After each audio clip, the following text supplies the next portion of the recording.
Bienvenue dans le groupe Huguet à Luçon. L'activité de cette entreprise est répartie sur 3 divisions.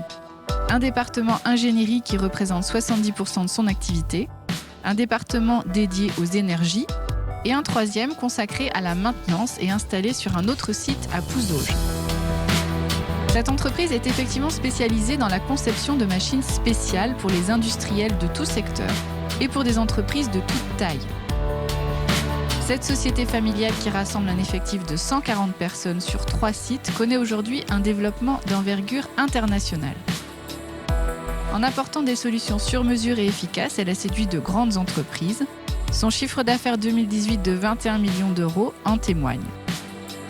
Je rejoins Philippe Huguet, son président. Philippe Huguet, bonjour. Bonjour. Merci de nous accueillir ici dans votre entreprise. Je vous en prie, avec Donc, plaisir. on est à Luçon, on est au cœur vraiment de votre atelier. Donc, une entreprise qui a une belle histoire, parce que je crois que ça fait depuis 90 ans qu'elle existe. Exactement, ça a commencé en 1928 dans le centre-ville de Luçon, D'accord. avec un petit atelier de bobinage et de réparation de matériel électrique créé par l'arrière-grand-père. D'accord. Alors, qu'est-ce qu'on fait ici? On voit qu'il y a plein de robots qui bougent autour de nous. Oui, alors ici vous êtes sur la partie machines spéciales et robotique. D'accord. Donc, notre activité en l'occurrence ici, c'est tout ce qui est étude et réalisation de machines atypiques, machines spécifiques, Oui. selon un cahier des charges à partir d'une problématique d'un client, quel qu'il soit. D'accord. Alors, d'un client qui peut travailler dans quel domaine d'activité? Tout secteur d'activité, justement, c'est ce qui fait notre particularité, c'est qu'on n'est pas spécialisé dans un domaine plus qu'un autre. Mhm. Notre spécialité, en fait, c'est de ne pas avoir de spécialité. Vous êtes généraliste, Voilà, on est contrairement à généraliste, d'autres oui. entreprises. D'accord. C'est Donc, ça. sur quel secteur, pour qu'on ait une idée par Alors, exemple? bien sûr, l'automobile, Oui. mais également aéronautique, BTP, l'énergie, la métallurgie au sens large, un petit peu d'agroalimentaire. On s'adresse Ok. vraiment à n'importe quel secteur. On n'a pas d'œillère. Et c'est ce qui permet justement d'avoir un volume d'activité qui reste tourne, quoi. stable, qui tourne, et de s'enrichir d'expériences qu'on a acquises dans un domaine pour en faire bénéficier On un les autre transposer domaine. dans d'autres. Voilà, c'est ça. D'accord. Donc pour qu'on comprenne, en gros, chez Huguet, ici, vous concevez des machines qui peuvent être petites ou grosses, qui vont Oui. être installées et livrées ensuite chez des entreprises. C'est Et ça. ces machines vont produire des petites pièces, des grosses pièces, etc. C'est Exactement. Voilà, ce sont des machines automatiques, avec ou sans robot, mais la plupart du temps, il y a du robot, ça. Mhm. qui vont faire différentes opérations sur des pièces clients, Mhm. soit d'assemblage, alors beaucoup d'assemblage, Mhm. ou bien de tâches qui peuvent être du contrôle, du conditionnement, Mhm. de l'alimentation de machines. Mhm. On prend des pièces pour les mettre dans des machines pour être usinées. Mhm. Donc c'est vraiment différents cas de figure en fonction du besoin du client. Ok. Et donc des machines qui peuvent être, on en a vu tout à l'heure, ce que vous m'expliquiez, des machines collaboratives ou alors c'est-à-dire qui travaille Oui. avec un ouvrier, avec Oui. un technicien, ou alors des machines complètement fermées comme celles qu'on voit derrière C'est nous, ça. voilà, qui sont pas appelées à être à être utilisées avec la main de l'homme. Exactement. Donc ce qu'on a derrière, c'est une machine industrielle avec du robot industriel Mhm. qui est là pour avoir une cadence, pour sortir des pièces le plus rapidement possible avec une qualité, une répétabilité. Mhm. Et ce sont des robots qui sont dans des cages parce Oui. que par nature ils sont dangereux. Mhm. Et depuis quelques années, on voit apparaître ce qu'on appelle des robots collaboratifs qui n'ont strictement rien à voir avec ces robots-là, Mhm. où on est amené à faire travailler les robots en collaboration ou en contact avec les humains. Mhm. C'est ça, c'est comme une chorégraphie. Chacun a sa, Oui, ça sa- peut sa ressembler à une partie à chorégraphie. faire. Le C'est robot ça. en fait une et puis le technicien Oui, complète Tout finalement. à fait. Alors D'accord. après, on est sur des pièces, des petites pièces, Oui. petite taille, Mhm. faible poids et un temps de cycle très faible. Sinon, on ne parle plus de robots collaboratifs. D'accord. Et alors votre clientèle, elle est uniquement française, elle est internationale? Pas que. On a beaucoup de clients français et on accompagne ces clients français à l'international pour développer des machines et les installer sur des sites étrangers, que ce soit en Angleterre, en Pologne, aux USA, mais également dans bien d'autres pays. Oui, il n'y a pas de limite non plus au niveau Non, de on se fixe pas de l'international. limite, c'est l'opportunité, c'est notre capacité à apporter la solution au client qui fait que sur une affaire, on va répondre et installer une machine en France ou à l'export. Voilà, parce qu'une de vos forces aussi, c'est d'être présent du début à la fin, de proposer une offre globale, puisque Oui.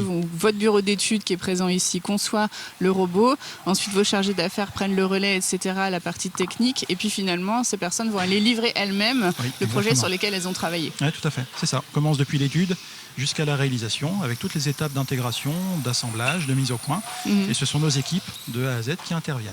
D'accord, très bien. Merci beaucoup. Merci de nous avoir présenté votre entreprise. Avec Je vais plaisir. aller découvrir et aller à la rencontre maintenant de Thierry Martineau, qui est votre directeur technique, C'est ça. qui va nous expliquer un petit peu comment ça fonctionne à l'intérieur du groupe Huguet pour concevoir toutes ces machines. Vous Merci allez à rentrer vous. au cœur du process. C'est ça. Je Merci. vous en prie. Au revoir. Au revoir.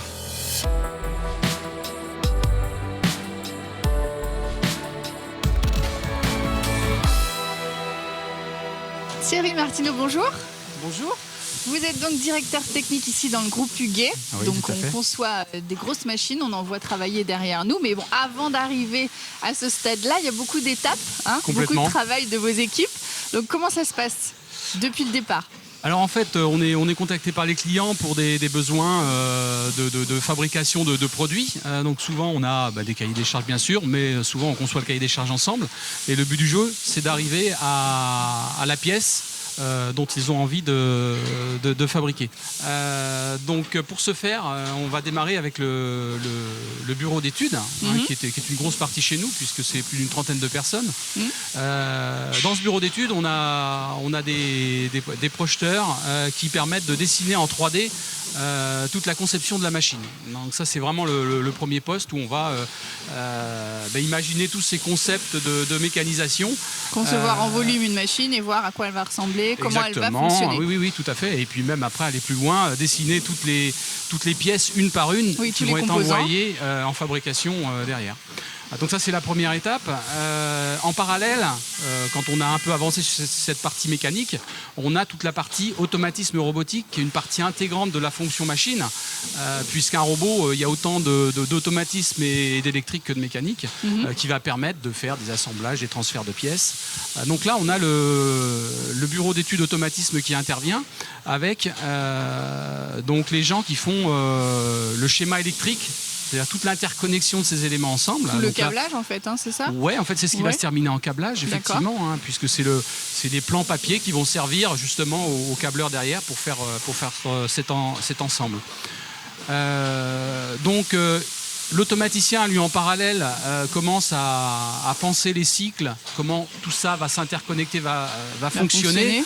En fait, c'est toute la partie on va dire informatique entre guillemets, qui va faire le pilotage de cette ligne de fabrication. Donc l'automaticien, lui, il fait partie du bureau d'études aussi? Il fait partie du bureau D'accord. d'études. Sur les Ok. 30 personnes que j'ai dit, il y a une vingtaine d'automaticiens, une dizaine de dessinateurs mécaniques.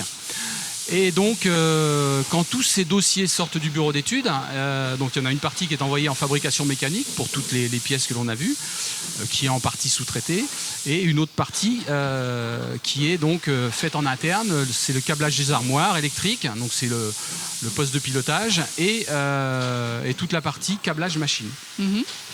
Donc tout ça part en fabrication et on récupère tout ça dans nos halls de montage.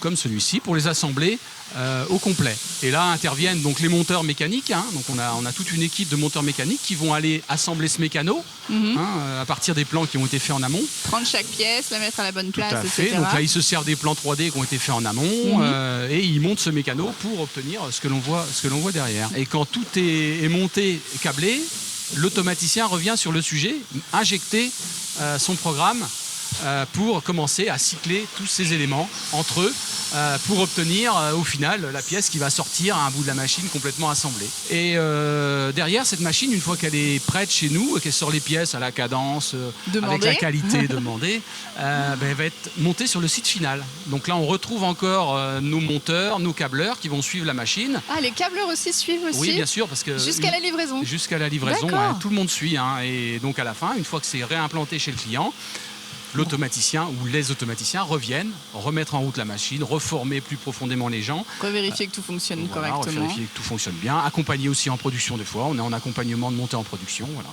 Très bien. Merci beaucoup. Merci de nous avoir expliqué tout ce fonctionnement de l'intérieur.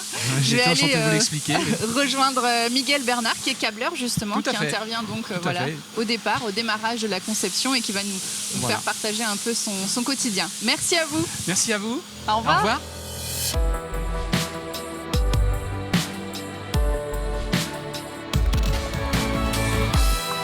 Miguel Bernard, bonjour. Bonjour. Merci de nous présenter un peu votre métier, donc votre métier de câbleur ici dans le groupe Huguet. Donc vous êtes ici depuis combien de temps? Ça fait 23 ans que je suis dans l'entreprise. Ok, une belle expérience, vous en savez beaucoup du coup pour Oui. sur ce métier. Ça commence à être pas mal. Donc vous avez commencé par le câblage ici?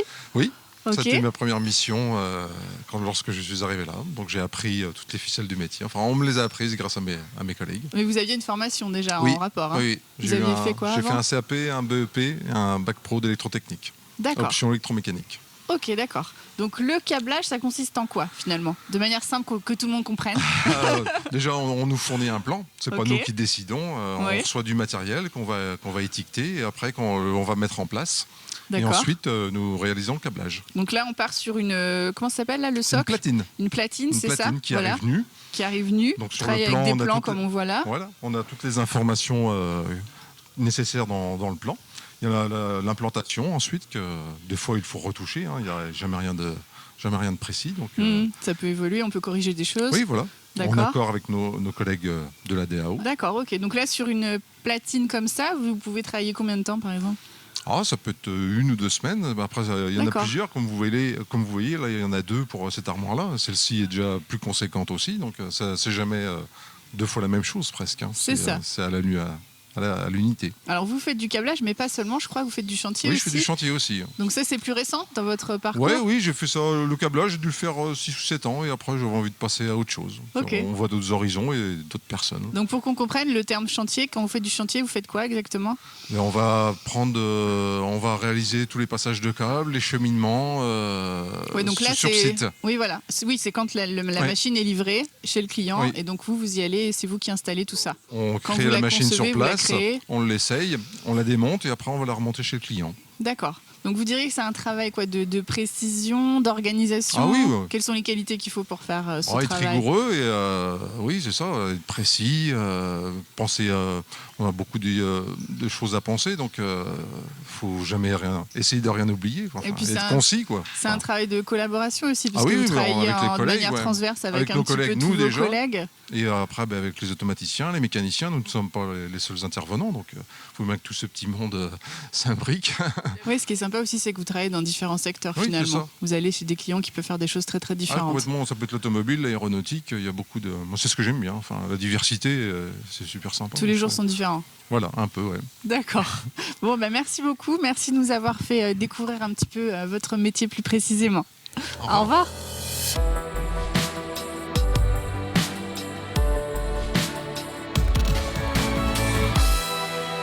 Vous l'avez vu, le groupe Huguet est en plein essor. On parle encore aujourd'hui de projets d'agrandissement et le recrutement est permanent. Donc si vous êtes automaticien, électricien ou roboticien, n'hésitez pas à les contacter. Merci beaucoup et à la semaine prochaine pour un prochain Mageco.